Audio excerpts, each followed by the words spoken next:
नारायण नारायण नारायण नारायण। कल कल निदानी यमुना जी के तट पर बैठ करके हम लोग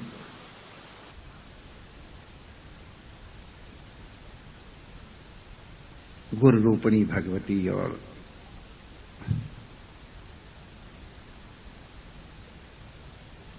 सद्गुरु वैद्य की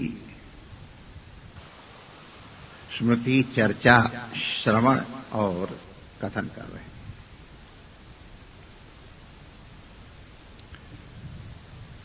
यद्यप इस विषय पे कल चर्चा हो गई थी, कुछ विशेष जिज्ञासा हुई है, इसलिए इनको दूसरी तरह से कहने की चेष्टा की जा रही है। ये हम बता दें, जो जिनको सद्गुरु से विधिवत मंत्र दीक्षा प्राप्त हो गई है, उनके लिए ये चर्चा अपनी साधना के लिए तो आवश्यक नहीं है, लेकिन ग्रहण और त्याग बिना जानकारी के नहीं होता है। इसलिए साधक सूचित रहे, सावधान रहे, जो प्राप्त हुआ है उसकी महिमा का बोध हो, और जो ऐसा लगे कि हमको ये नहीं प्राप्त हुआ है,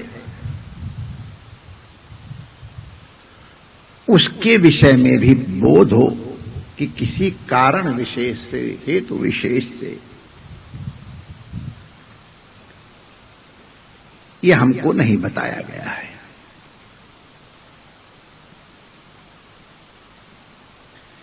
हम लोग पहले ये चीज अत्यंत सावधानी से सुन लें।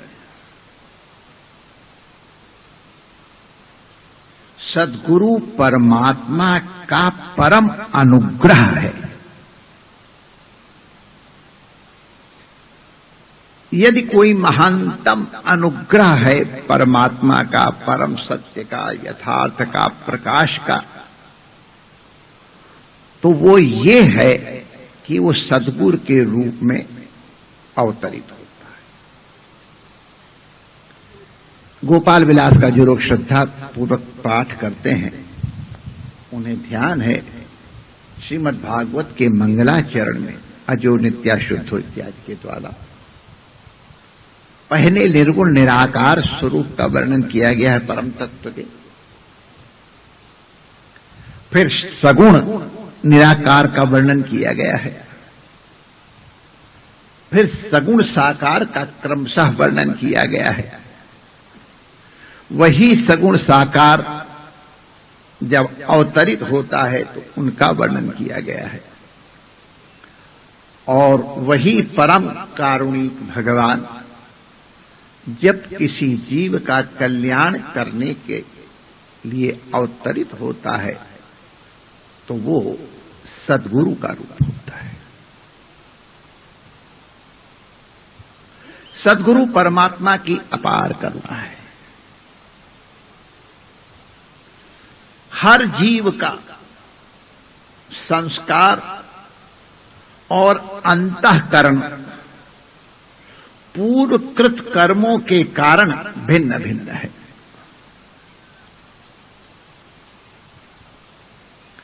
अतएव भिन्न अंतःकरण के अनुरूप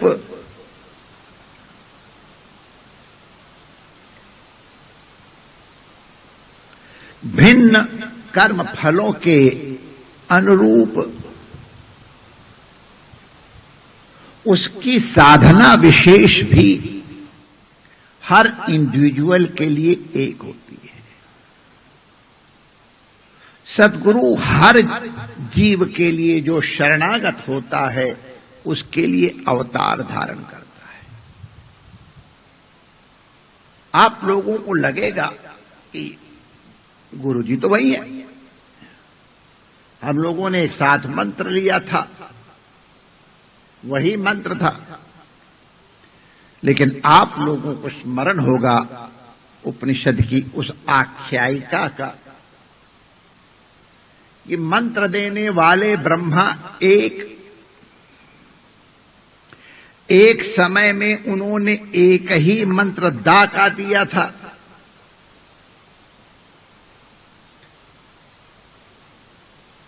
लेकिन तीनों उनके जो कृपा पात्र शिष्य हैं,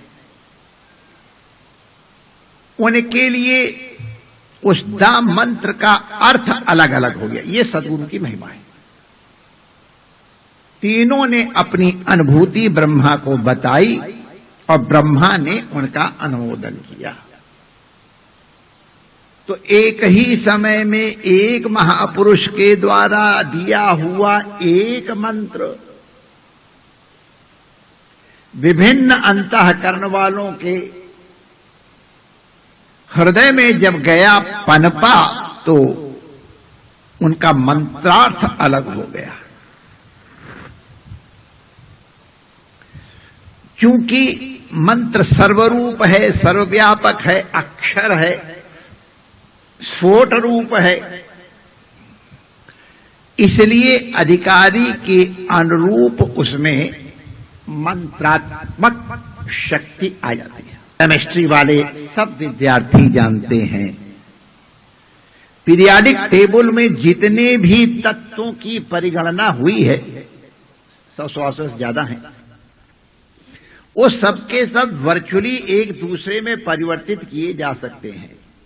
हाइड्रोजन 1 वाला है तो उस हाइड्रोजन में हम कुछ परमाणु प्रोटॉन्स डाल दें, कुछ इलेक्ट्रॉन्स डाल दें और वो दूसरा तत्व हो जाएगा। मरकरी या लेड में से कुछ तत्व निकाल दें, कुछ डाल दें, सोना हो जाता है। ये तो हम लोगों ने प्रत्यक्ष ही देखा सुना है। तो तात्पर्य कहने का क्या है कि संसार में प्रत्येक वस्तु एक है। संसार में प्रत्येक ऊर्जा भी एक है, अभिन्न है। अभी हम ध्वनि से बोल रहे हैं, ये ध्वनि ऊर्जा हमारी इस तमाशे में जा रही है, मैग्नेटिक एनर्जी में बदलती है, फिर इलेक्ट्रिक एनर्जी में बदलती है, और आप लोगों के पास पहुंचते पहुंचते ये साउंड एनर्जी में परिवर्तित पुनः हो जाती है। वही एनर्जी है, कभी साउंड, कभी मैग्नेटिक, कभी कुछ और। थर्मल पावर स्टेशन में हम उष्णता से बिजली पैदा कर लेते हैं। जब ठंड लगती है तो इसी बिजली से फिर उष्णता पैदा कर लेते हैं। तो जितनी भी ऊर्जाएं हैं इंटर कन्वर्टेबल है, माने एक दूसरे में परिवर्तित की जा सकती है। जब पहले दो, हमारे यहां तो नहीं, लेकिन पहले 20s तक या और थोड़ा पहले तक, माने 20s माने 1920s, तब तक मैटर और एनर्जी दो अलग अलग एंटिटी मानी जाती रही। लेकिन जब एटॉमिक फ्यूजन हुआ और ये जब पता चला कि matter could be converted into energy, matter को ऊर्जा में परिवर्तित किया जा सकता है, तो उसी तरह थ्योरेटिकली हमारे पास एक बहुत वर्षों पहले शायद अग्रवाल साहब थे, फिजिक्स के प्रोफेसर थे बॉम्बे यूनिवर्सिटी में, बहुत वर्षों पहले आए थे। उन्होंने बताया, हाँ महाराज, अगर इतनी एनर्जी को किसी तरह वो कर दिया जाए तो मैटर में कन्वर्ट हो जाएगी, और हमारे यहां होती रही, यही तो होता था और क्या था। तो मैटर सबके सब इंटर कन्वर्टेबल हैं, एनर्जी सबकी सब इंटर कन्वर्टेबल है। तो अब संसार में भेद क्या रहा? हर वस्तु वस्तुतः एक है। हम जिसमें जिस प्रकार के गुण को प्रकट करना चाहें उसको हम लोग प्रकट कर सकते हैं, या सद्गुरु प्रकट कर सकते हैं, वैद्य प्रकट कर देते हैं। औषधि की इतनी पुट लगा देते हैं तो औषधि का रूप बदल जाता है। सद्गुरु वैद्य को ये विद्या मालूम है, इसलिए अब वो भी सद्गुरु थे जो ऐसे वनस्पति उठा करके दे दिया करते थे। पूज्य स्वामी अखंडानंद जी महाराज ने भी उनका वर्णन किया है, उनके दर्शन भी किए थे। तो हम ये निवेदन कर रहे थे कि कोई भी शब्द अमंत्र नहीं है, हर शब्द में मंत्रात्मक शक्ति निहित है। उसे प्रकट कैसे किया जाए? उसी प्रकार हर वनस्पति औषध है, उसका प्रकटीकरण कैसे हो?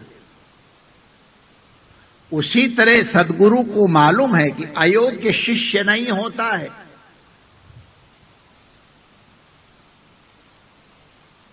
उसका केवल प्रयोजक अयोग्य होता है। प्रयोजका तत्र दुर्लभ। तो हम लोग ये चर्चा कर रहे थे, हर जीव के अंतःकरण में वैभिन्न है, ये पूर्वकृत कर्मों के कारण, और इसीलिए उसके अंतःकरण के अनुरूप उसके पूर्वकृत साधनों के अनुरूप साधनाएं और मंत्र वर्ण का भेद हो जाता है। और जहां कहीं एक ही मंत्र वर्ण दिखाई भी पड़े, वहां तात्पर्य में भेद हो जाता है। आज हम लोग इस विषय को यहीं स्थगित करते हैं। हम लोग इस विषय में, क्योंकि इस तरह से बड़े अच्छे जिज्ञासु के द्वारा प्रश्न किया गया, तो इसलिए ये उत्तर दिया जा रहा है। सामान्य लोगों के लिए इसकी कोई आवश्यकता नहीं, आप जान लो। लेकिन जैसे तुलसीदास जी ने कहा ना कि सर्व संग्रह कर्तव्य, सबको जानना चाहिए। सबसे पहले उन्होंने संतों के वर्णन करने के पहले और अच्छे लोगों का वर्णन किया है। तो पूछा, ऐसा क्यों करते हो? तो कहा, जब तक जानोगे नहीं तो किसका संग्रह किया जाए और किसका त्याग किया जाए, तब तक संग्रह और त्याग बिना पहचाने नहीं हो सकता है। तो पहले असंतों का वर्णन क्यों किया? तो कहते हैं, हस्त प्रक्षालनात् पूर्वम गुद प्रक्षालनम यथा। अब इसकी हम व्याख्या नहीं करेंगे। तो हम लोग आज यहां तक पहुंचे कि हर शिष्य के लिए सद्गुरु का अलग अलग अवतार होता है। वो जीव के उद्धार के लिए, उसके कल्याण के लिए उसे संबल प्रदान करता है, एक प्रकाश का माध्यम प्रदान करता है। अगर शिष्य उस प्रकाश के सोर्स को, माध्यम को दृढ़ता पूर्वक पकड़े रहे, तो वो प्रकाश पुंज आजीवन लक्ष्य का निर्देश करता हुआ जीव का परम कल्याण करता है। हम लोग इसकी चर्चा पुनः जब भगवान करवाएंगे तो करेंगे। परमात्मा आप सबका मंगल करे। जो यहाँ संत विराज रहे हैं उनको प्रणाम करता हूँ, ऋषि कुमार और आचार्यगण को वंदन करता हूँ, और आप सब जो विज्ञान के माध्यम से हमसे जुड़े हैं, वो जो यहाँ शरीर विराजमान हैं, उन सब के अभिवादन पूर्वक पुनश्च मंगल कामना करते हुए अपनी वाणी को विराम देते हैं। जय श्री कृष्ण।